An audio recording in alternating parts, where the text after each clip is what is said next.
ये कहानी एक डरावनी और रहस्यमयी घटना पर आधारित है, जो रात के समय एक सुनसान हाईवे पर घटित होती है।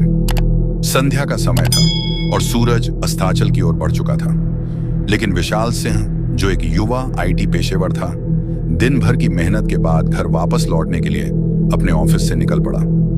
विशाल के पास कोई दूसरा रास्ता नहीं था, सिवाय उस सुनसान हाईवे के, जो शहर से दूर स्थित था।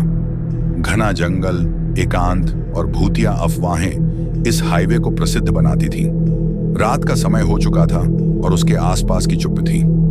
वह गाने सुनते हुए तेजी से कार चला रहा था, जब अचानक उसकी कार के सामने एक अजीब सी परछाई दिखी।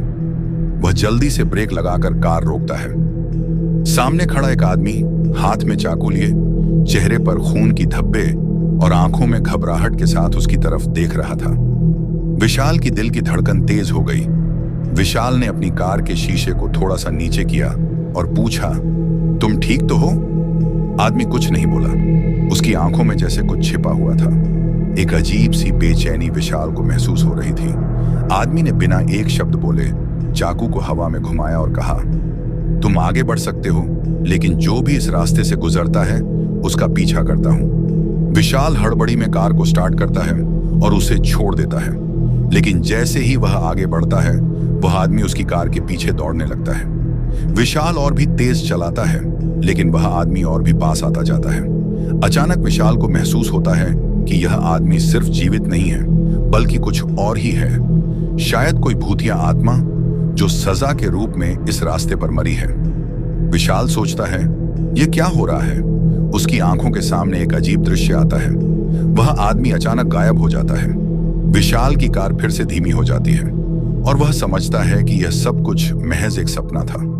लेकिन तभी वह देखता है कि सड़क के किनारे एक पुरानी कब्रिस्तान दिखने लगती है।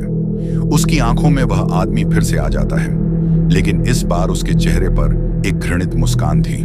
विशाल डर के मारे गाड़ी रोकता है और दरवाजा खोलता है। उसे महसूस होता है कि वह उसी भूतिया हाईवे पर पहुंच चुका है, जहां वह आदमी चाकू के साथ उसका पीछा कर रहा था। लेकिन इस बार वह आदमी उससे कुछ और चाहता है।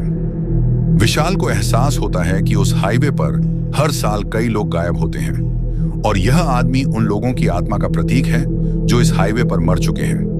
वह आदमी किसी प्रकार की सजा भोग रहा था और उसकी आत्मा तब तक शांति नहीं पा सकती जब तक वह किसी को अपनी मौत की वजह न बताए।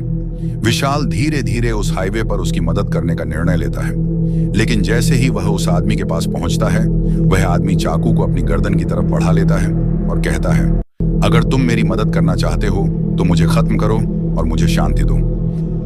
विशाल, जो अब पूरी तरह से डर चुका था, चुपचाप वापस अपनी कार में बैठता है और तेजी से उस हाईवे को छोड़ देता है।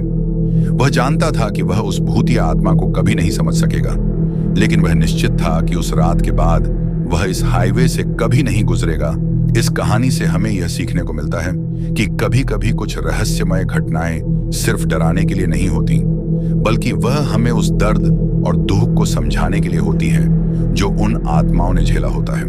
कभी कभी डर का सामना करना और उस डर को पहचानना ही हमें सही रास्ता दिखाता है। अगर आपको हमारी वीडियो अच्छी लगी तो हमारे चैनल को सब्सक्राइब और लाइक कर देना। ऐसी वीडियो मैं आपके लिए लाता रहूंगा। धन्यवाद।